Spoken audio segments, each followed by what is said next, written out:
But now I'd like to suggest to you, Morris, I did not understand it before, I have to confess. But I just returned from Indonesia, from Yogyakarta. We had a retreat up in the mountains outside of Yogyakarta. And over there I realized two things that I had not realized before about this big war which is coming. And Ukraine is just a sideshow. It's just a catalyst, Ukraine, for what is already planned, the big war, which is going to be a nuclear war. And there can only be one nuclear war in history. After that nuclear war, there's no more such thing as nuclear war. That's it, only one. And it's coming. And thank Allah that Russia is not prepared to back down.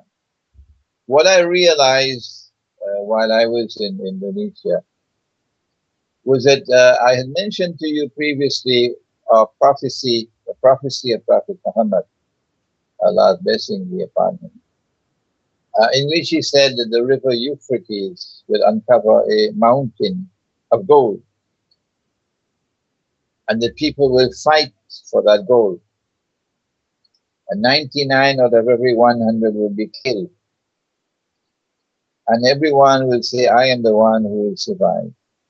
But the Muslims must not touch that gold.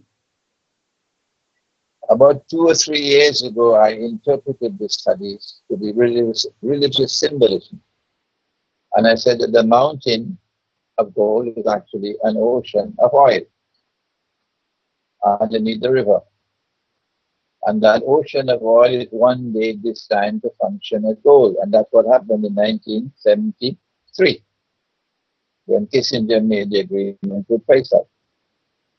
And the petrodollar monetary system came into being when Saudi Arabia agreed and the Arab oil producing states agreed that oil will be sold for only US dollars.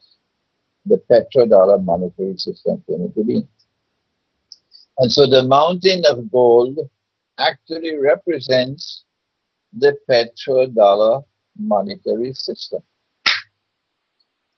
And when the fight begins over the petrodollar monetary system, it will be the nuclear war, because 99 out of every 100 will be killed.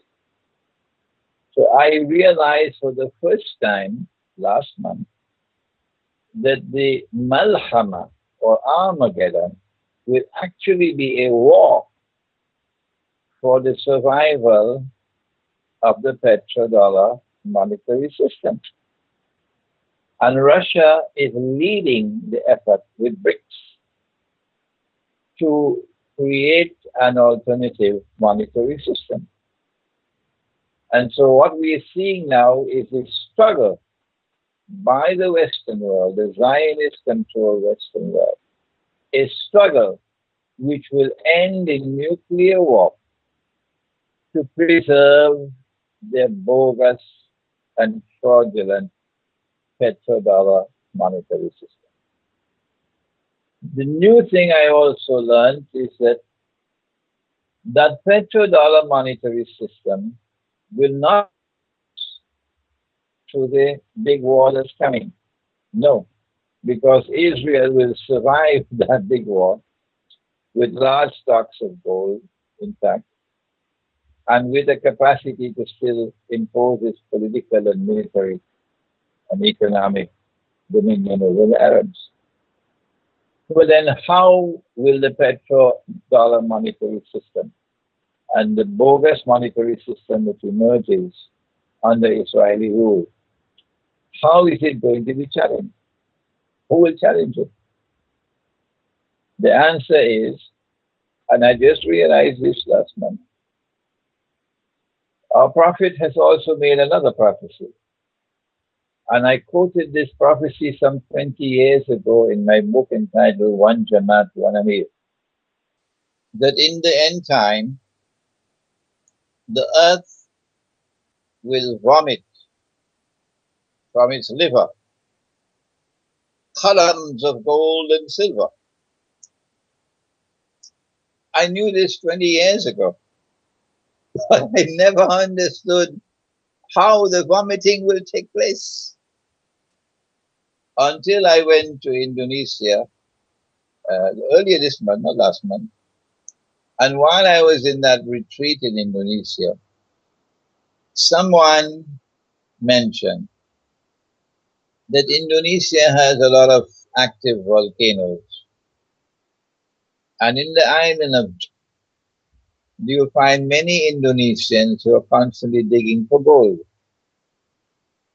because the gold comes out from the volcanoes. And then it clicked, Maurice, it clicked. That is what the prophet is talking about. That the gold is going to come out, the vomiting would be the volcanoes. So where will this take place? Obviously, it'll have to take place in a part of the world where there are active volcanoes. And that will be a part of which Zionists do not have control.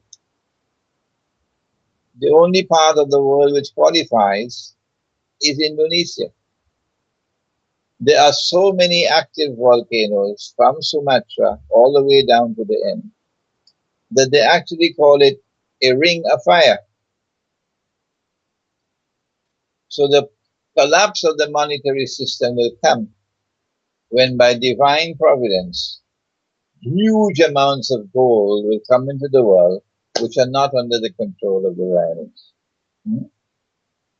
Zionists.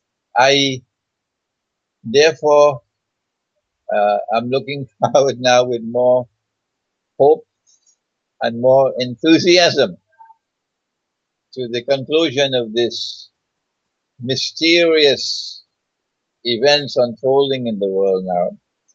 As knowledge comes, we get a better and better understanding of what is happening and what is going to come.